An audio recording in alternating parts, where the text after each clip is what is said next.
Japan বললেই চোখের সামনে ভেসে ওঠে চেরি ব্লসম আর প্রযুক্তির ঝকঝকে সবুজ ভাবন। সেই সামুরাইদের দেশে এবার ধীরলয়ের দানা বাঁধছে ক্রিকেটের উন্মাদনা। কেবল নিছক শখের বশে নয়, বরং একটি সুদূরপ্রসারী ও পরিকল্পিত মাস্টার প্ল্যান নিয়ে 22 গজে নিজেদের অস্তিত্ব জানান দিচ্ছে জাপান ক্রিকেট অ্যাসোসিয়েশন।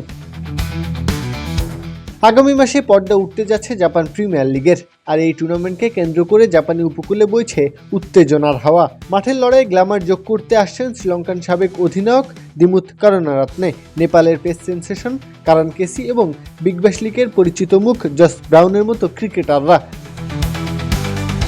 সবচেয়ে বিস্ময়কর হলো জাপানের ক্রিকেটের ত্যাগের গল্প।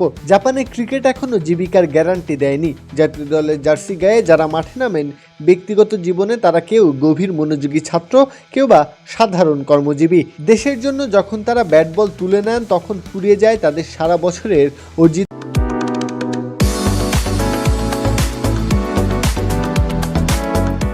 ব্যক্তিগত ছুটি।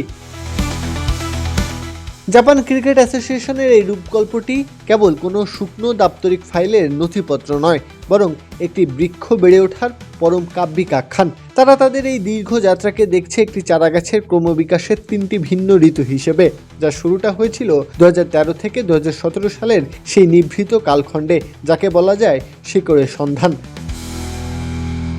2018 সাল থেকে বর্তমানে তারা পার করেছে দ্বিতীয় অধ্যায়, যা মূলত শাখা প্রশাখা আর ডালপালা মেলবার সময়। জাপানের প্রতিটি কোনায় কোনায় এখন ক্রিকেটের শক্ত কাণ্ড আর ভিত্তি গড়ে উঠেছে, যা এক বিশাল মহীরুহ হওয়ার ইঙ্গিত দিচ্ছে। তবে সবার দৃষ্টি এখন সেই কাঙ্ক্ষিত 2027 সালের দিকে, যখন এই চারাগাছে আসবে পূর্ণ পুষ্পিত রূপ।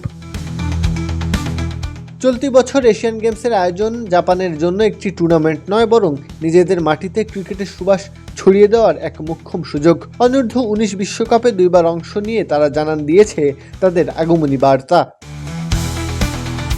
জাপানিরা বিশ্বাস করে, ধৈর্য আর সঠিক পরিচর্যা পেলে একটি ছোট চারাও একদিন মহীরুহ হয়ে ওঠে। ক্রিকেট নামক সেই মহীরুহুর ছায়াতলে বসার অপেক্ষায় এখন সূর্যোদয়ের দেশ।